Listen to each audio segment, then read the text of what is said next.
بسم الله الرحمن الرحيم. إلى وين وصل مجتمعنا؟ قلنا لباس الشهرة، قلنا لباس كذا لا يجوز لبسه في الأماكن العامة. نوب يدخل مكتبة كلها فتيات وصغار، فتيات في متوسط، يعني انت ما تستحي، داخل بأصوفة كأنه كله خروف، ذاك الظهر بس اكس، الفانيلة بس اكس، هذا من الخلف، وبهاف ومشكل أزرق، والهاف لونه وردي. وش الحال؟ وين هذه الرجولة يعني؟ ما تستحي؟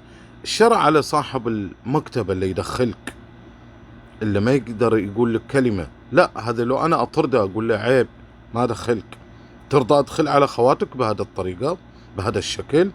جيبهم يلا بشوف، وكله صوف خروف. عيب هذا، مو بس عيب، هذا احنا نتكلم عن الشكل عام ولا هو محرم؟